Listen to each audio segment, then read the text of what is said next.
Semi beats.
All right, all right. Home Squad Sports here, going ahead and starting.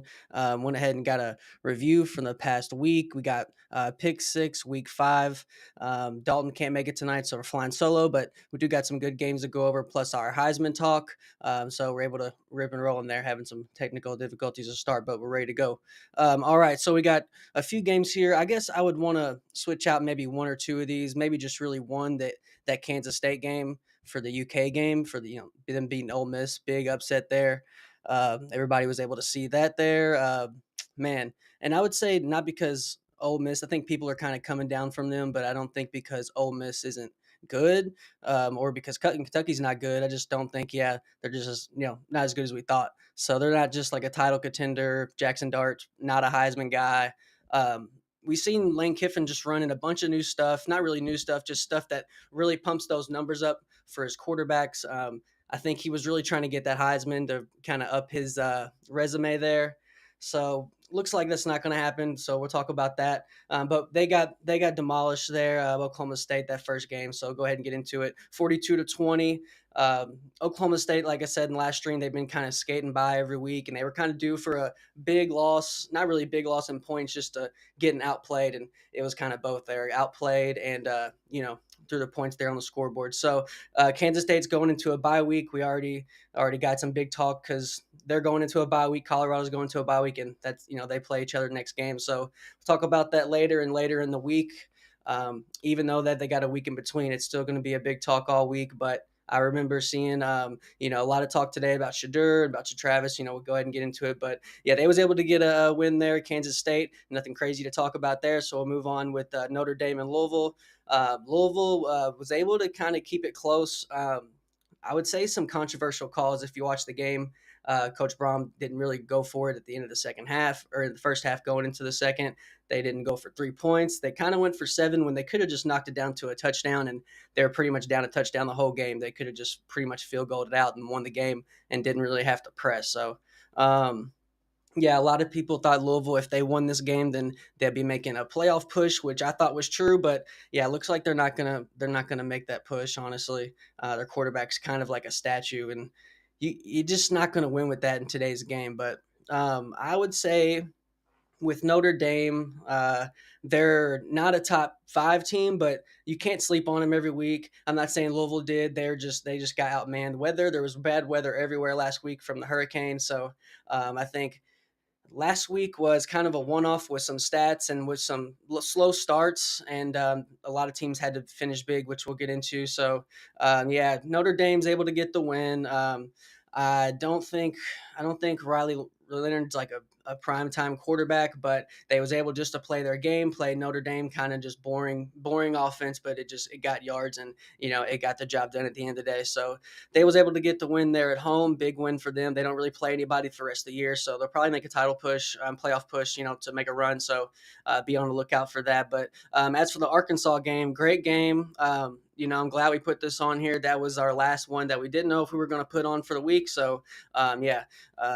Yeah, so that was a crazy one that ended there. Now Texas A&M got a big win, like we said with SEC. When you're not those top SEC teams, any SEC win you can get, you're going to go ahead and take because those are big and they can get rolling after that win and get some big ones after that. So I mean, you're looking here. We're getting to the meat of the season. Bye weeks are coming up for a lot of teams. I mean, you really got a lot of these teams got their identities now. We're seeing some crazy stuff with transfer portal. Kids already transferring mid-season, so be on the lookout for that. Oklahoma State had another guy that entered the transfer portal. He's a lineman though, but people want to say he's just a lineman, but those are the cornerstone of if a team's good or not. So yeah, Texas A&M 21-17. They're able to keep it rolling, but we're able to move on to a big game. I'm excited to talk about here with Colorado. Going into UCF, we had a delay because of the rain from the hurricane. Started about an hour late, so they was able to go ahead and get the win. Man, it was pretty much start to finish. They was able to get it. Like everybody's talking about it, but I mean, Coach Prime's got everybody talking that this Buffs team's a lot different than last year, and they was able to get a good quality win, and they're running the ball. Shadur's able to he had a bad pick in his own 50 early on, but he didn't go downhill from there. It was out the window, and they was able to keep it rolling, and it was keep it rolling. They did 21-48. They came in as a 15-point underdog. So think about that, how much they flipped the score. And then, I mean, UCF, I called it. I mean, UCF, Gus Malzahn, he's built a good program there, and they ran the ball against all these teams coming in. But these teams they ran the ball against and had racked up all these yards, they weren't good. People said Colorado didn't really play a lot of people, but really UCF didn't play a lot of people either. A lot of people are kind of backtracking. Or is UCF not as good, or is Colorado really that good? I think both are true in this point.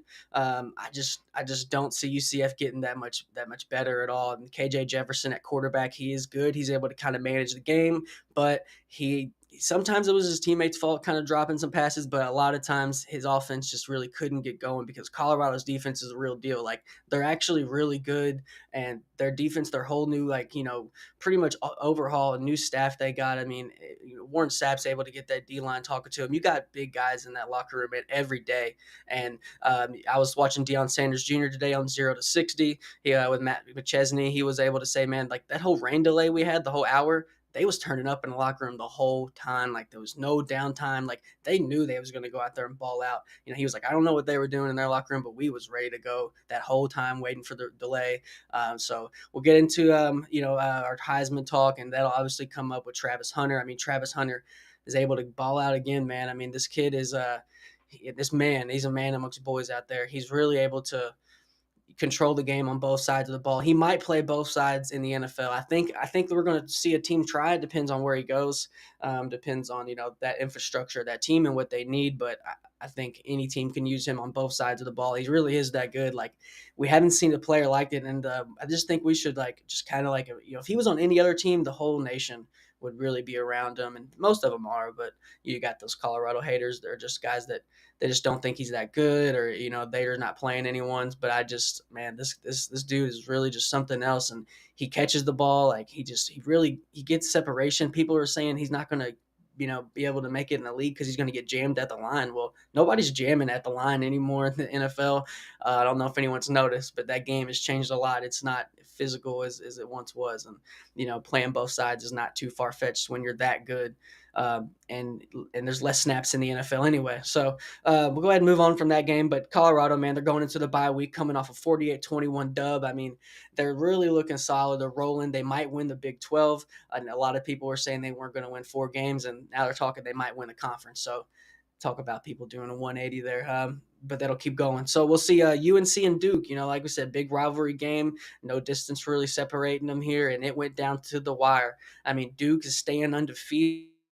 Got Murphy there at quarterback. He's able to really keep his poise, and something I really haven't seen him in his past stops. And he was at Texas, and he was backing up Quinn, and he did get some time there last year because Quinn, he gets hurt pretty often. So he's able to make some strides this year, and he's a good college quarterback, man. He's able to get the win. I didn't think they were going to get the win, but he's able to really go ahead and he's able to stretch the defense out, and UNC had to play out of their usual game that they play. They're usually running it down the field, up and down, and sticking to their brand of football. But when Duke was scoring and Duke's really keeping that up tempo, they had to come out of their brand of football, and they had to do something they're not comfortable with, and it didn't work out. So weather was a big thing there. It was raining, it was ugly, but hey, that's football.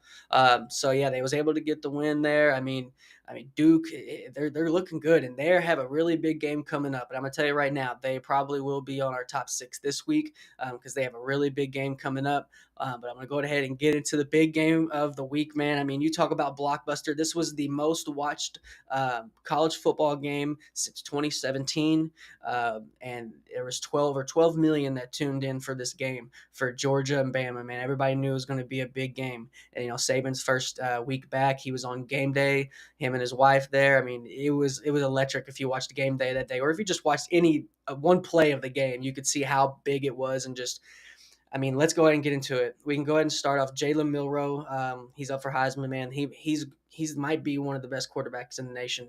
He might have the best pro career, depending where he goes, because he's not going to go up top and to the worst team. So Jalen Milroe, man, he's really, really good. We'll go ahead and get into his stats. And, he really balled out.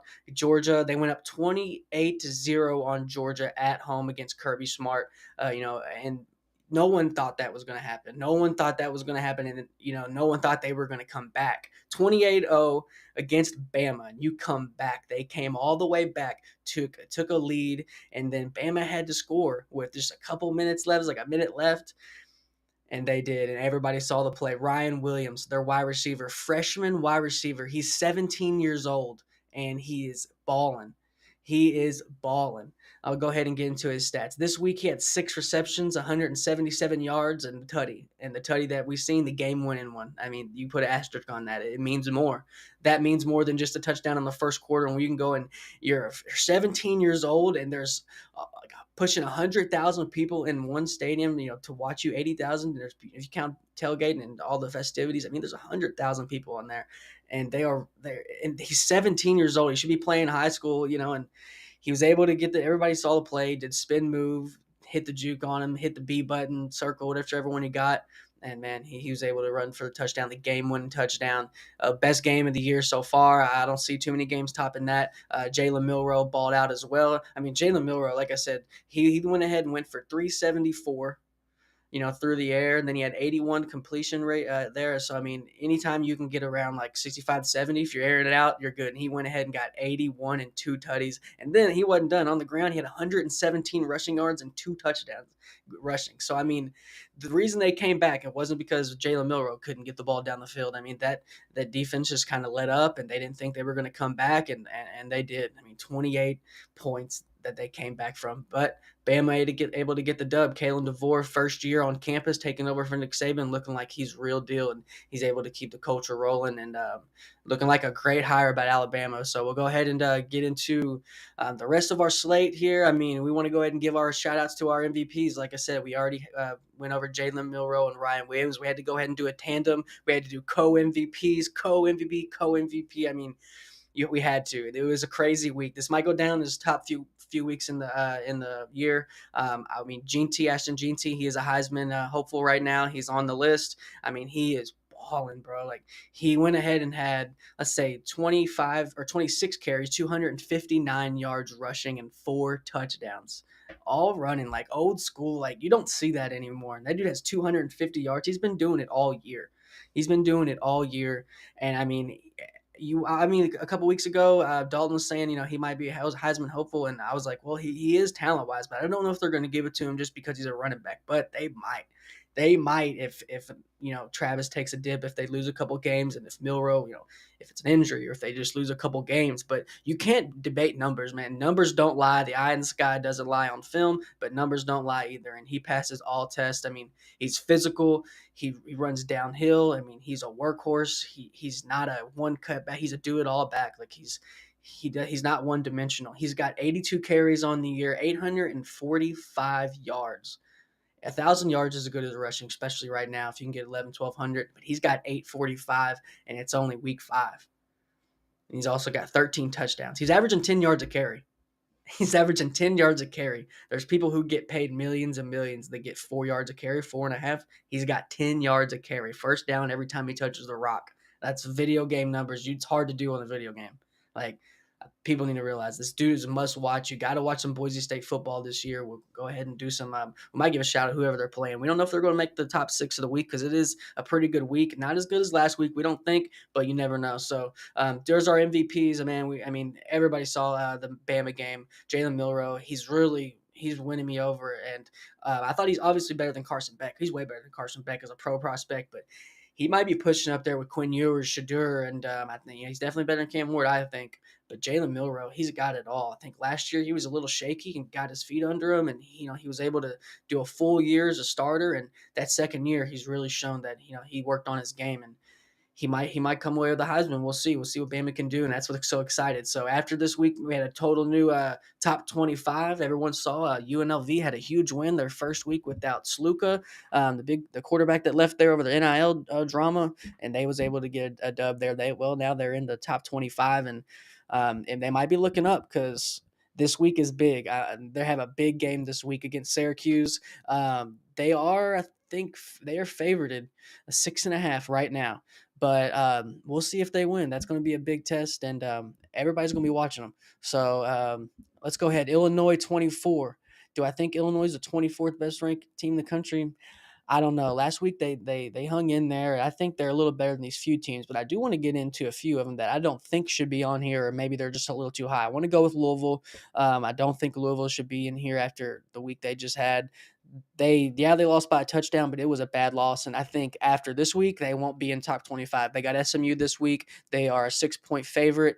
If you're a betting person, I'd go ahead and lock it in because SMU might win that game, but definitely going to cover because I don't think they'll be able to keep up with SMU's points. And they're one of those teams with U of L. They like to stick to their brand, and once you get them out of what they do well, they don't do too well. And they have to go fast, and they have to be running no huddle, and they have to get the ball out quick. It doesn't work out too far, too good for them, and they don't get too far. So I don't think Louisville will win this week. If they do, I will be surprised. But we see Boise State at 21. I think they should be a little higher. Now, who would they replace? I think they would replace BYU. Maybe do I swap them out right at 17? No, but I just think they should be higher than BYU. So we got Kansas State at 20. I do like them at 20. With the big beatdown they did this week, I don't know if 20 is right perfect for them, but some of these teams it looks just a little like I don't know, cookie cutter just because they're in the conference. I want to shoot up there, up the poll. You see Bama there, 1, Texas 2, Ohio State 3, Tennessee at 4. I don't know about Tennessee at 4 right now, maybe eventually, but you have to ask that question. Who do you replace them with? Do you do it with Georgia coming off the loss, and do you replace them with, do you keep them above an undefeated team? I think you do, because if you're Bama, you come erase a 28-point, lead and deficit there on the road at Bama. And you didn't get the job done, but Tennessee wouldn't have came close, I don't think. I think Missouri's still a little too high. I think Penn State's perfect right there at 7. Penn State is actually really good this year. I think they have a big game this week. They're obviously, I think, going to win, but it's just a big one of how much they're going to win by. So Ole Miss slipping all the way down to 12. So you got to see who they are ahead of right now. Notre Dame coming off the win, and they still have Ole Miss ahead of them. Clemson coming off a really big win. I really do like Clemson right now. They've actually shown that they've able to grow these first couple weeks and not run a really boring offense, and they're able to get some points up. So watch out for Clemson there. But as for Ole Miss, I don't know if 12 is right for them right now. I think you can't drop them too much because then it's too fishy. So I get it, but they're going to have a gradual fall. I'll go ahead and say that. LSU will finish higher than them. Clemson will finish higher than them. Even I would say even Boise State might finish higher than them. I swear. Boise State, when you got a Heisman hopeful, you got a guy who can really just win the game by himself. You just have to do a little bit, and then you'll be able to get dub after dub and rack them up. So that's our top 25. I would say any teams that's kind of dropped out. I think this is actually good with teams in here. BYU, I'm not a biggest BYU fan, but they do win games. So BYU and Utah, be on the lookout for 17 and 18. I think Colorado will replace one of those two. And that's my go ahead and prediction there for coming weeks. So we'll go ahead and move on here. We got our Heisman hopefuls right now. kind of sprinkled and then kind of mentioned in the beginning. We got a 4-man race. To us, I think it's a 4-man race right now. Put this list together today, and I really was able to kind of break down everybody. And these guys stand out. It's not even close. Cam Ward. People were saying Jackson Dart maybe, but I think Cam Ward is good. Is he a good pro prospect? I don't think he's a great pro prospect, but he actually does make some great throws on the college level. And, he misses some easy layups, and we'll get into that later in the year, just once we break down some film. And I can't wait to do that. But right now, I would say Jalen Milroe's a shoe in for there in the finals. He'll have a chair, and so will Gene and obviously Travis Hunter, who's the favorite right now. I think he's a consensus favorite if you ask anybody after this week. Milroe has kind of made it a discussion. I get it. He had 100 on the ground, and he balled out through the air. So I do get that. I think it's a 2-man race. And then Gene T, if he can keep up these numbers, not 10 yards a carry, he's probably not going to keep on getting 10 yards a carry. I mean, if he does, he's the GOAT. Retire his jersey already while he's playing. So I don't know. I think this 4 is really good. It's really going to turn down to a 3-man race. I think Cam Ward will get shaky a little bit. He might prove me wrong, and I wouldn't be surprised. But these 3 right here, I would go with Travis Hunter, Milroe, and Gene T.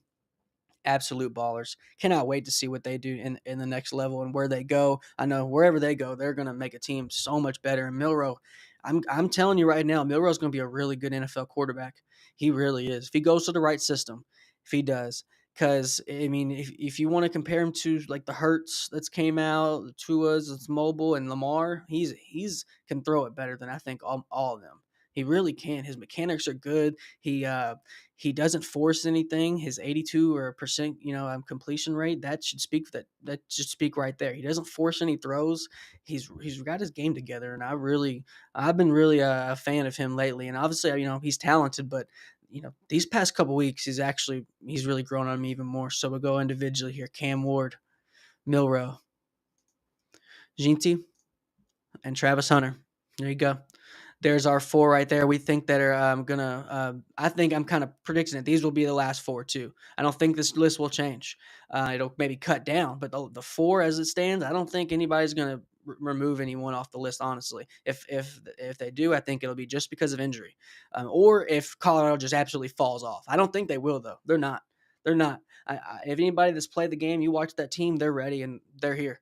They're here, and you have to watch them. And if you're hating right now, then you're just looking crazy. So, yep, Travis Hunter I think is the favorite. Jalen Milroe though, he's right there with him. I don't know, but I want to go ahead and bring this guy into discussion. What does it say for Quinn Ewers? Quinn Ewers is injured. Is he going to get on the list? Is he going to be the one that replaces Cam Ward?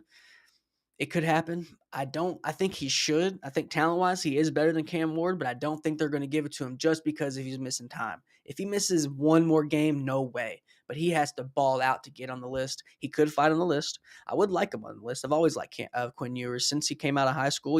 He was pretty much one of the first guys NIL. If people remember, he skipped his senior year and went to Ohio State. Took $1 million for his first NIL deal. I mean, it was a crazy time. I mean, I know COVID was shortly after that. So, obviously people had more important things going on. But if you remember, this kid skipped his senior year to go ahead and get on campus early, get some money in his pocket, and start the process of, doing what it takes to be a big time quarterback. So obviously he left after 1 year at Ohio State. And he was able to land at Texas with Sark, Coach Steve Sarkisian. And, man, it's been a really good relationship, it looks like. And I think Texas is going to be there in the playoffs, and they're going to be a national championship front runner, I think, at the end, just because they might be undefeated. I think it'll be – I think right now I picked Ohio State preseason. I'm not feeling confident in that pick anymore, to be honest. I think Texas, Bama, and Ohio State are going to be the last 3 standing. Obviously there'll be a 4th, but I think those 2 will be fighting to play Texas, I think, but we'll see. But as like I said, we'll see what happens with Quinn Ewers. Does he play his way into the Heisman conversation, even though he's missed some time? Everybody knows Arch Manning's been balling. He should be back next week. Quinn Ewers should be, and we'll see if he can really play his way into the conversation. I think he can. But we'll see if the politics will allow it. But that is it for our college. Want to go ahead and do a quick rundown. Here we got our NFL little sneak peek. But yeah, I mean, I would say with our rundown, it's been pretty good. Here we go. Got our college. Um, Run down here with top six. Now, I think with the next top six we have with this week, if you've looked ahead on the schedule, I have. It doesn't look great. We do have some Thursday night games with Texas State. We'll mention, but I mean, it doesn't look great. So I think we should really reflect on this week, and because this week may be just a little bit more boring on a lot of just favorites winning. So we'll go ahead and get into NFL. There's our recap of our college. Think we did a solid, six there. Obviously, like I said, I wanted to, substitute that Ole Miss game, but maybe they'll play their way in to the list here this week. But we went and get Cowboys Giants. We'll run through this. Cowboys was able to get the dub against the Giants. I mean, Giants, man. They was looking good for a little bit, but the Cowboys aren't as good as we thought they were either. So yeah, so we'll see what they do. Giants at the end of the season with quarterback, with coach, but they did a better fight than I thought. I will give them that. So Saints, Falcons, man, Derek Carr is not looking the hottest. Falcons got a groove on them, and Falcons are starting to get a little identity and a swag on them, and you can tell they like each other. And when a team likes each other, that's really good, man. And as being a part of a team as all my life growing up, anytime I was on a team where we actually liked each other and we enjoyed playing with each other, it was always fun. We always did better. So Falcons, they're able to get their tandems going and spread around the production. That's the big thing. They got to run, they got to pass. They have to have a good balance of running and passing. I know I've seen a few coaches, they like to do 55 plays, half running, half passing. Doesn't really be half to half, half and half, but they want 55 combined runs and passes throughout the game. A lot of coordinators like it's kind of a rule of thumb. But we got Bengals, Panthers. Everybody thought that Andy Dalton was able to get the revenge game dub, which, he didn't, but he really is looking good. And the Panthers are looking good with him at quarterback as opposed to Bryce Young. Does that mean Bryce Young's not good? And, he's just not a good fit there. He just shouldn't be at Carolina. Carolina doesn't. You're not having. They pretty much the cards are stacked up against you once you walk into Carolina. But he maybe need another change of scenery. We've seen what Sam Darnold's able to do. He played there, and he's played a couple other spots. So you might see, just might need to change the scenery there. Bengals able to get the dub. Burrow's playing really good right now. He didn't get the dub last week, even though he balled out. But this week he's able to get the first win. No way they was going 0-4, right? I mean, if it goes out the window, any championship hopes you got if you start out 0-4. So they're able to stay alive already. It's crazy that they're already staying alive week 4. But Bengals, they are looking better. I think Burrow is the one guy who's just, he's going to show up every week if he gets some blocking. Jamar Chase. They're able to get some new young guys on the team that I kind of like. But I'm really excited to see what they do at running back next year. I hope they get Gene T, just a kind of a sneak peek there. I don't know why that just busts my mind. If I'm trying to been thinking all weekend where these are Heisman guys, where they go pro wise, and I think he fits really nice on the Bengals. So we'll see what they do. But we'll go ahead and go Rams, Bears. Caleb Williams able to get his second win. Caleb Williams, we'll see. I mean, the Rams are banged up right now, but I think they were still supposed to win that game. So Bears was able to get the win. Their defense is really good when they want to be, and when they're off the field. I mean, possessions is a big time thing in this game. And if you're tired when it comes around fourth quarter because you've been on the field all game, usually you let go that game winning touchdown or that game winning first down where something happens. So I mean, defense, you got to keep your defense fresh throughout the game. They was able to kind of do that. So shout out to the Bears there, even though I don't think they'll get too many more wins, but I still think they would be looking better with the Justin Fields, to be honest. So, but we can go ahead and go to Vikings and Packers, man. This was another crazy game, kind of like that Georgia and Bama game, except Packers really never just took that lead. They were kind of inching close, but they never did. Packers lost. They were down, I think, 28-0. Then they went 28-7, and then they was able to climb back. They went on a run, but Sam Darnold, man, and the Vikings, Flores got that team looking good. I think they're the hottest team in the league right now. Jay Love, if you watch that game, he's not healthy. They were throwing it so many times. I think they threw it 59 times yesterday or Sunday. And with Malik Willis, they only threw it like 20-something times or something. So, it's crazy how it's a throwing league, but, they was able to get 2 wins not throwing it, but they went against the hottest team in the league. It's a rival. Obviously, like I said, I'm a Packers fan. I would have liked to see them to get the dub, but I'm a realist. I knew we were losing that game as soon as we came out. I mean, just didn't look good. Just wasn't our day. And the Vikings are good. They're not fluke, and they're really good. I really do like the Vikings. I picked them to win coming in, which wasn't fun to do, but when I call a spade, so I had to. So Packers fall to 2-2, Vikings at 4-0 still. We'll see if the Vikings can keep it rolling. I think they can. I really do. If they just got to stay healthy, which is the hardest part in this league. Once you get the skill part down and the camaraderie, then you just got to stay healthy. And a lot of times that comes to bite a lot of teams. But do wish they do well because it's good for football when they're good as well. Just because they got that long history and they got the best receiver in the game. So I do like to see when a really top tier player has help around them. I hate when they have their crutch is valid. Not because I don't want to see him do good, but it's just not fair. Like when Joe Burrow had made a Super Bowl run as soon as he got in the league after his first year where he got hurt, his offensive line cost him the Super Bowl. Like, could I really blame him because he's getting hit and he's getting sacked 7 times a game, 8 times a game sometimes? Like, I can't really hate on him too much on that. So, and I can't blame him. So I like when teams like when it falls together for him, when the receiver has a good quarterback, when the linebacker has a good DBs behind him, so they're not always having to make plays and be Superman. So that's pretty cool to see. So we'll go ahead and move on here to Jaguars, man, 0-4. 0-4. They follow their loss with another loss. Texans. I mean, they was coming off a loss. Everybody's was seeing kind of the side eye, giving them the side eye this week to see what they were going to do. I said that they were going to have to get Stephon Diggs and involved early, and they had to use him. They had to do something different. I called it right on the head. Like I didn't even think that was crazy because Stephon Diggs, wide receiver, they had a rushing touchdown, so he did like a jet sweep. He was rushing in, something he never does. So they had to, do something different to kind of jolt them and kind of get a spark going after that bad loss. First bad loss they've had in some time. So even counting last year. So I was really happy to see a team bounce back that, it's not a fluke. And when you have the higher expectations from the year prior and you're able to answer them, that's always good. I always like to see that when a team just likes that, they answered. So I like CJ Stroud. I would say with Sunshine there, with Trevor Lawrence, man, I think it's about you have to call it. You have to do something. You have to get rid of the coach. You got to get rid of. I don't even think coordinator is the right move at this point. It's either coach or quarterback. You got to get rid of. I think both. I think he needs to change the scenery. I would like to see them try one more coach because Urban Meyer, I don't really count that because Urban Meyer was just, a shit show. But I don't think Doug is, the man, Doug Peterson. I think he's just counting his days. Well, I wonder who's going to get fired first, Doug Peterson or Nate Pure at Florida. I think it'll be Peterson, the Jags. So yeah, we'll see if they bring in a new coach. I've always been trying to think in these past couple weeks where Trevor Lawrence would end up. I think he could maybe end up at Oakland, something like that.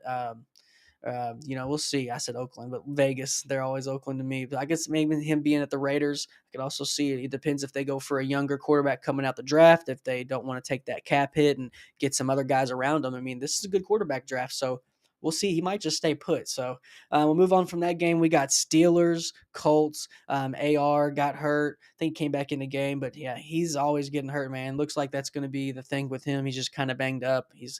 Um, I don't know if it's always on him, but I think some of it is just because of his style of play. He's kind of a little bit reckless, but that's just him, and that's just what happens when you're doing that in the NFL. You're going to get banged up, and you're going to miss some games, but they was able to get the win. Joe Flacco came in. We've seen Joe Flacco do it last year, with the Browns. Came out of retirement for the Browns and led them, and they were making playoff push. And it was crazy to see that last year. I think people are expecting that now, but we'll see if AR is going to miss any more extended time throughout the year. History shows he will, but I hope he doesn't, just because I really would like to see him on tape and progress and get a little better because I don't think the Colts should make a quarterback move yet. I don't think they're like Nashville. Like, no, I don't think they should move on so quick.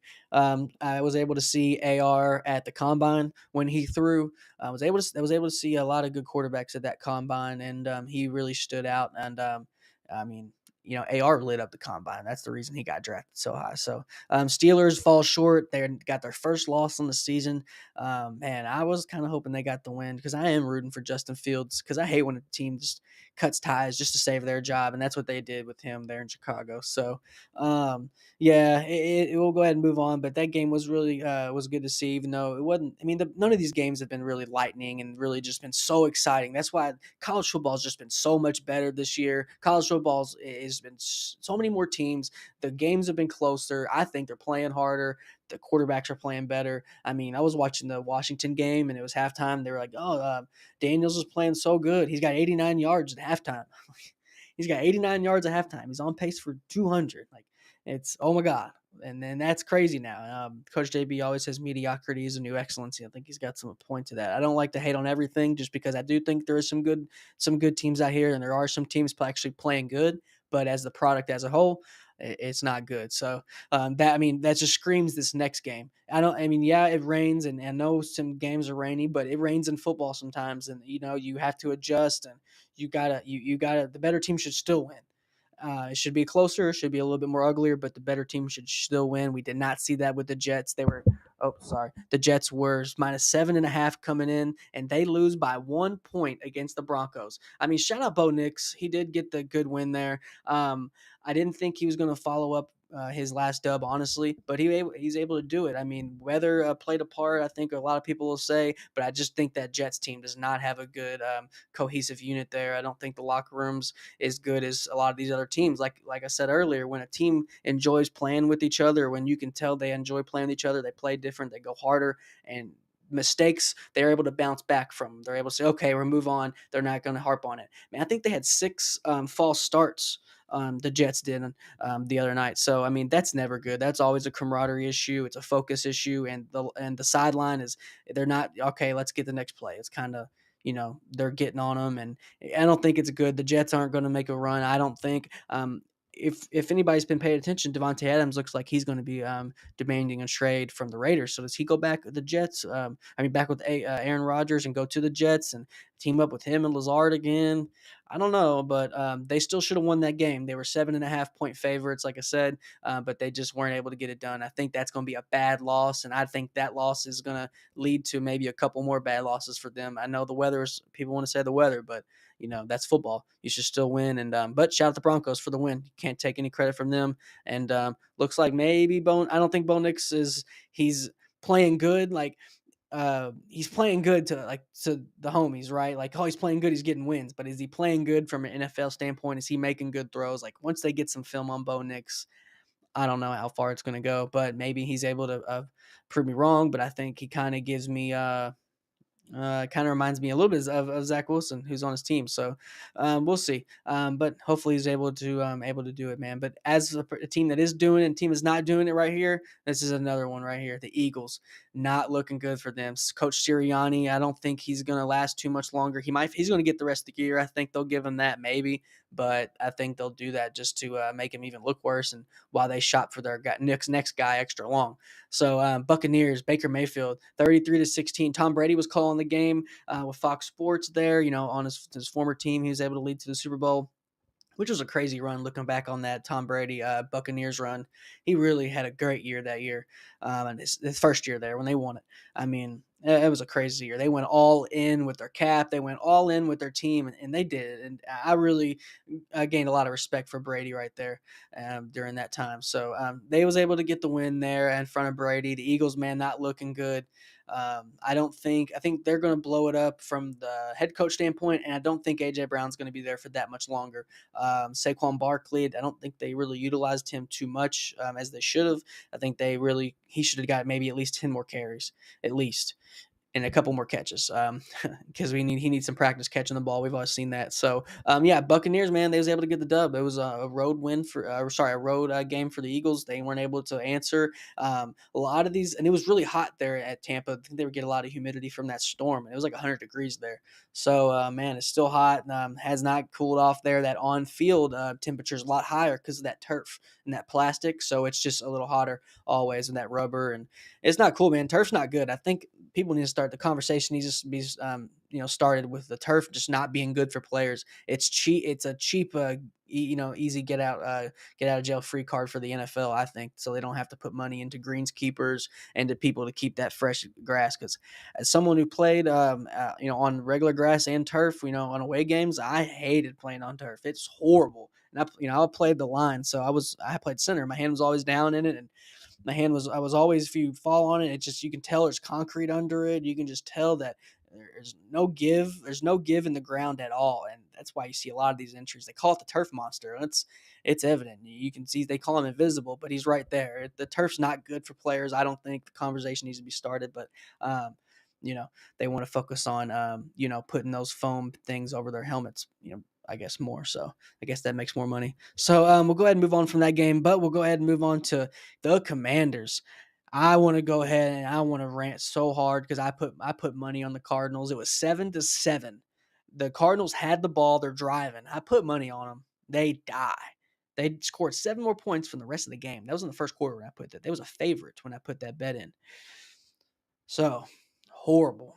And I will say, you would think I would come up from that hating the Cardinals, but we knew the Cardinals sucked. What we didn't know is this guy there in Washington, the new commander in chief, JD, and they got Daniels there, and he is a baller, man. Jaden Daniels is a freaking baller. We did some videos on him coming into the draft as our favorite quarterback, and man, he is proving it. He is really good. He threw his first pick of the year, and it took 80 plus attempts to throw his first pick of the year. I mean, as a rookie quarterback coming in who didn't have an amazing, Caleb Williams went to a better situation than him. It's looking like him and Terry McLaurin's going to be a really good duo there. I'm really happy for Terry McLaurin. He got a good, solid quarterback now. Really happy for him. And I think they're going to be making some waves. And just like that, it goes to show you in this game, man, you can be good at the O-line, which is important. You can be good at wide receiver, defense here and there. But if you don't have a quarterback, it does not matter. It doesn't matter pretty much any level, but especially the NFL. You need a quarterback. You need a good one. You need a good one, and they got one, man. As soon as they got one this year, bam, it's like they turned a light switch. They was able to kind of turn over a new leaf. They got a new owner. Dan Snyder sold the team. He had a horrible culture. If anyone followed that, we won't get into it with all just the things he did, and he was keeping money from the league and not investing it into his team, and they got him out of there. So I'm happy for the Commanders. They're able to be able to be a respectable team, and it's good for the league. They're one of the bright spots of the league. Vikings, Commanders, and I don't think we'd ever think of that coming into the league of them being one of the bright spots, and holding the league on their back right now. Because the Chiefs, everybody's going for this three-peat, but the Chiefs aren't playing good. So they're getting dubs, but they aren't playing good. So we'll go ahead and talk about that later, but we'll go into the Patriots 49ers, man. 49ers, it was a close game at the beginning, but they was able to run away with it.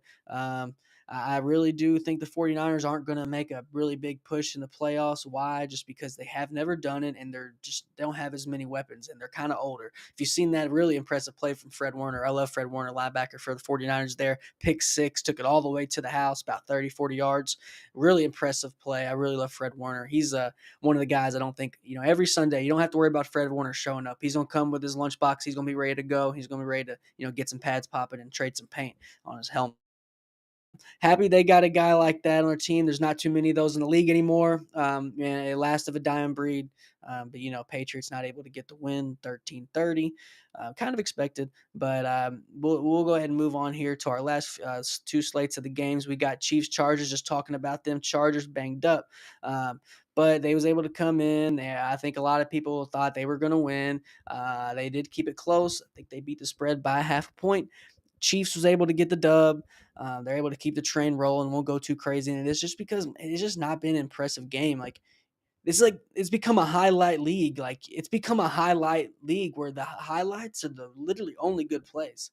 You got highlights are the best plays, but then you have good plays, and we don't even have those anymore. We just have highlights. That's pretty much what it looks like right now. It's not good to see. But I think with these next quarterbacks coming in, teams getting a little older, I think they're going to start to get better these next few years. I am hopeful for it. But right now, it's just not a lot of good quarterback play.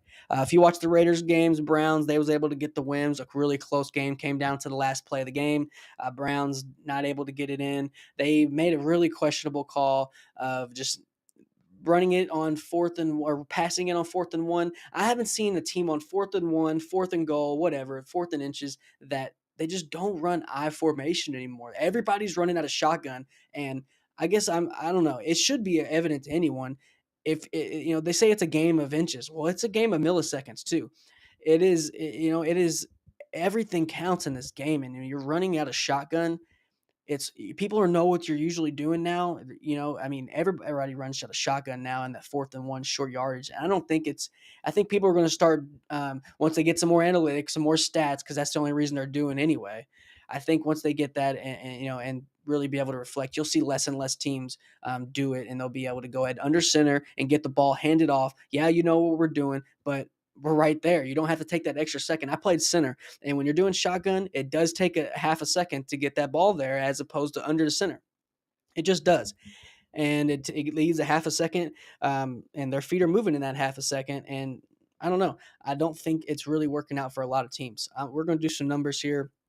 I'm going to count how many fourth downs I see in a game, how many times they run it out of shotgun, because I guarantee you it's every time. And my headphones are killing me. But shout out to the Raiders there. They was able to get the dub without Devontae Adams. Like I said earlier, Devontae Adams looks like he's going to be requesting a trade. Maybe seen the last game of Devontae Adams there in a Raider uniform, and I believe it because their coach and new coach Antonio Pierce, he don't play. And if he's supposedly liking posts out there on Instagram about him requesting a trade, which I think is pretty immature from your coach, but whatever. That's the day that's the age and the day and age we live in. So you got to worry about your coach tweeting about you and liking tweets now as a player, which you have to worry about them releasing you at any second. You have to worry about them not paying you enough. Now you have to worry about your coach liking post about you, which I don't know, just rubs me the wrong way. But we'll go ahead and go to the last game on Sunday. Everybody was watching, which was a good game. Lamar Jackson as a good game, is just because I think we was able to see two really good players, Josh Allen and Lamar Jackson. I mean, they're on a short list of even good quarterbacks in the league, honestly. So the Ravens was able to get the dub there. Big win. Derrick Henry is running through everybody. I think he's got 5 or 6 touchdowns on the year already, and his over-under was 10 preseason. 10, and he's got, I think, 11 more games. So that is crazy, man. Shout out Derrick Henry with the way they're playing, and he's not really having to carry it every single time in their play style. He might be able to go for another 3 more years, 4 more years in the league, and not have to hang it up as early as we thought. So shout out Derrick Henry, shout out the Ravens. They're able to looks like to get some momentum, and that's just their brand of ball, hard defense. Anytime they try to get away from the hard nosed defense and try to switch it up, it just doesn't work out for the Ravens. They're just one of those teams. They play the same way for 20 years, and it's probably not going to change. And when it does change, that's when they struggle. So go ahead and move on from that. We'll go to our Monday night games, last 2 games of the week from the NFL slate. I mean, if you watch that Titans game, power to you. I assume I assume you're a really big fan or just had some money on it. But Will Levis was horrible. He hurt his shoulder. He got taken out. Rudolph was put in there, and you know how bad Mason Rudolph is, but he still is just played mistake-free football as opposed to Levis. So I will say I like that out of him when you're not throwing the football to the other team. Like I said, with the Commanders, they had good wide receivers, but when you finally get that good quarterback, it clicks and everything starts to work better. And you finally got that missing piece. Well, the Titans still have that missing piece at quarterback because everybody was coming into the league because they got the best receiving core coming in the whole league, best receiving room. Oh my God, they spend so much money at wide receiver. But guess what? They don't have a quarterback, and you need someone to throw the ball. I know that it's a soft league. You can't tackle. They're trying to take all these defensive line adjustments away. They want to take cover two away. They want to take kickoff away. They want to change the name for 2-minute warning. But I will tell you one thing that'll never change. You need a good quarterback. So, yeah, no matter what they do change, you still need a good quarterback to win, and you still can't pass it to the other team, Will Levis. So, yeah, Dolphins are even worse team. They're horrible. I don't know what they're going to do with Tua. I assume if Tua does come back, which I don't think he's going to come back ever, but if he does come back, he'll have one of those foam things on his helmet, whatever they want to call them. So yeah, I'll go ahead and move on from that. Seahawks, Lions, man, they're looking good. Jared Goff is maybe a top 5 quarterback in the league, top 5, top 6. Said that last week, and I haven't always said that. He's really grew on me. I never liked Jared Goff coming out when he was at the Rams, but he really he's turned himself to a really good player. And that trade, I love when a trade works out for two teams. And he got traded for Stafford.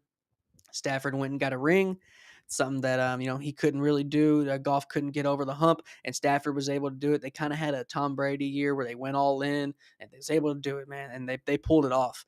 Aaron Donald, balled out that year. Odell was balling until he got hurt. So yeah, shout out to them. We're hope the Lions, I guess, maybe trying to do what they did. I mean, every past 2 years, I think they were premature. The media was on, crowning the Lions as this new team that's going to be on the playoffs every year and getting dubs. I think finally now they've turned that corner, and when they've shown some consistency where every week you're going to get a good game out of the Lions, and you're going to get every other week, but health has got to do a thing with that. Jamison Williams there, a wide receiver from Alabama who's been balling. I really love his game. He's the one who got tore his ACL in the national championship back when they lost to Georgia, if you remember, and that cost them the game. that cost them the game because they got hurt. And Jameson Williams has been balling this year. Really happy for him. He's able to stay healthy. Geno not able to get the win. Geno didn't play horrible, but he's not that guy anymore. He's just kind of getting older. And I mean, with the bad as quarterback play as is throughout the league, he'll probably still stay in the league. But if I was the Seahawks, I would maybe start looking for that replacement of maybe a younger guy, long-term guy. What do you do? I think a lot of these teams, if you're going to replace your quarterback this summer, you're going to have a really hard evaluation. What do you do? Do you get one of these guys that are still young, but they're already in the league, that just haven't got their chance, or maybe it just hasn't worked out where they've been at before, like Trey Lance, Bryce Young, even Hendon Hooker, who hasn't even played it down. I mean, you see Malik Willis, who's able to get a change of scenery. It's been working out for him.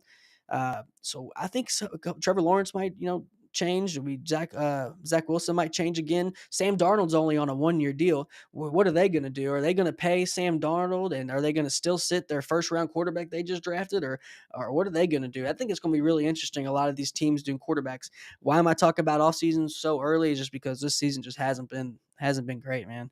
It just hasn't been that great.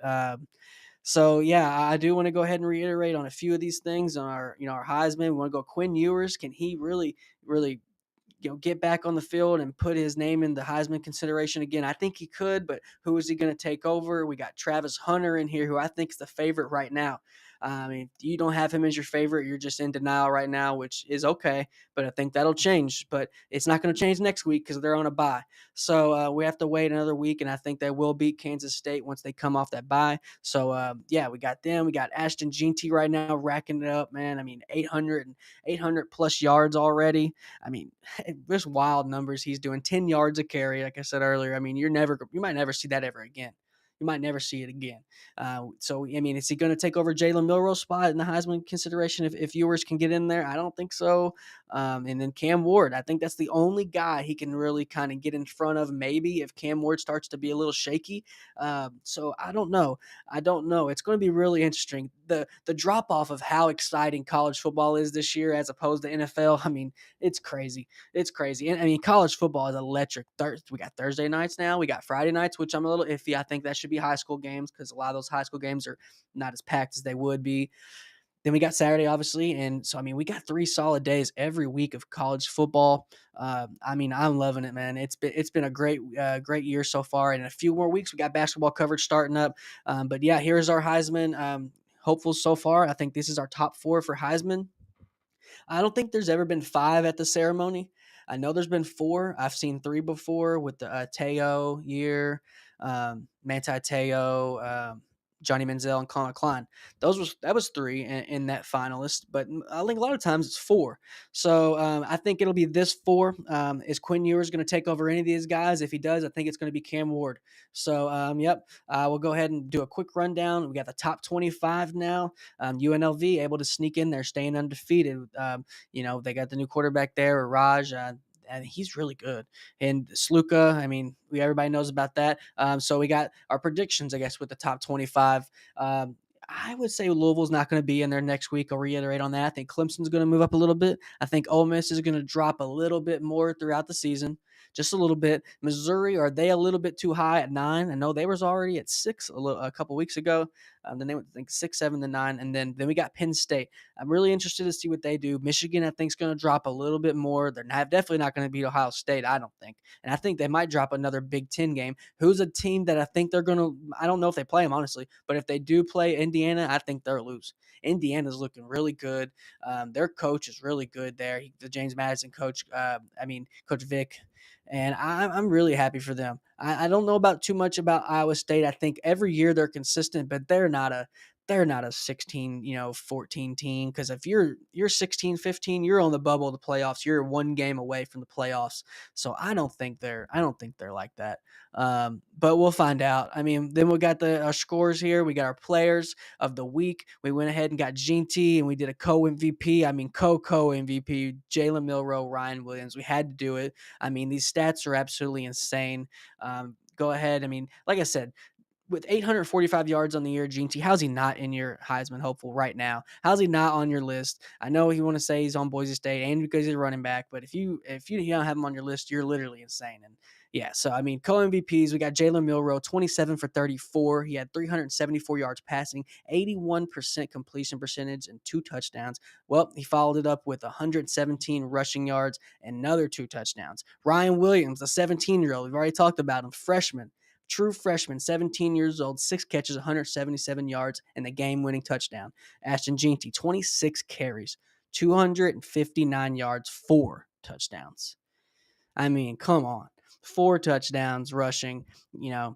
You know how you're getting it with Ashton Jeanty. You know how you're going to get your coffee, and it's going to be the same every time. That dude is killing it. Shout out to him. We'll see if he can keep it up. I think he can. So, yeah, man. Then we go ahead and finish up with our scores for the week. Top six. We'll have another top six fresh pick six for the week. Out of these teams, well, Colorado won't be on it this week. They're on a bye.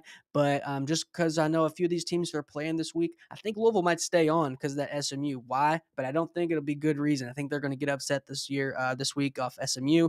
We'll see if they can be another team on there. But Duke is looking like another good game. I don't think Louisville may not be on the list this year. This week we'll have to really crunch it down. Duke's definitely going to be on there though. Duke's got a really good game coming up with Georgia Tech this week, and I really think they're going to win. I think they're going to be one of the few upsets this week, and I'm really excited to see if they can do it. They can stay undefeated. Army's undefeated. Navy's undefeated. Navy plays Air Force this week, so are they going to get on the list? It might get on the list. It's going to be a really good 6 games here. Really excited. So yeah, here's our scores for the week. Obviously, I would say the game of the week here, just on a straight bet, the most viewers since most on a college game since 2017. It was 12 million, over 12 million that tuned into that Georgia Bama game, and it was a great game. Those are the games that really you can't get that in the NFL. You can't get what that game brought in the NFL. Not even on the field and off the field. Just off with the atmosphere and the storylines of Saban coming back. Don't nobody care if an NFL coach is coaching against his old team and he wasn't even coaching. He's in the booth. Nobody cares about that. Tom Brady's in the booth. Half the people didn't even know that he called the Tampa Bay game yesterday against for his old team. No one knew about that. I mean, it's just not that in the NFL. It doesn't have that vibe. Aaron Jones just played the Packers. There was no big storyline about that. It's just another kind of a game. These you just don't get those storylines in the NFL. College has been by far the best this year. I think it's going to continue to stay that way, maybe for a few years until I think a few of these college quarterbacks that are in right now will be able to get their foots in and be able to ball out. So we'll go ahead and wrap it up there. Wrap it up a couple minutes early. We will have 2 more streams for the week. We'll have a Thursday stream to go ahead and get our list together and do that. We're going to have some videos, and we do have a interview coming out this week. We'll go ahead and do some deeper diving into that on Thursday with the up and coming quarterback that we're going and get into. Just got his first Division I offer here recently, so we're really excited about just the stuff we're unveiling here and rolling out throughout the next couple weeks. We are going to be on the road here soon, going to a high school game, going to go see Jameer Spain, who is at 5-1 on the year there in Cincinnati, Ohio, quarterback from Mount Healthy, who has multiple D1 offers, and he's a really must-see TV. And we're going to bring cameras on the field. We're going to be, putting feet on ground, and we're going to be live there on the scene for the game. So really excited for that game with Jameer. He's a really good kid. Really got to meet him at the Elite 11 camp, and got a few good quarterbacks we're going to be doing a deeper dive in because they got their season going on. And a couple of these teams with these out-of-state kids, they're playing on Thursday. They're playing on Saturday, some of these teams. So that's been really cool to see just the stuff that's changed over the few years with the NIL and just the new brand of football that we're in, new era. So I'm excited to do that, man. Excited to get our new interviews coming out. We got some more interviews with a new tight end coming out, Charlotte commit. We're able to get some more stuff out. But in the meantime, I do want to really appreciate anyone tuning in on the back end on YouTube, Kick, Rumble, Twitch, and we will be going live on TikTok here, I think, next stream. So yeah, we're just trying to get everywhere and anywhere that we can, go ahead and get the news rolling in, and really appreciate people tuning in. And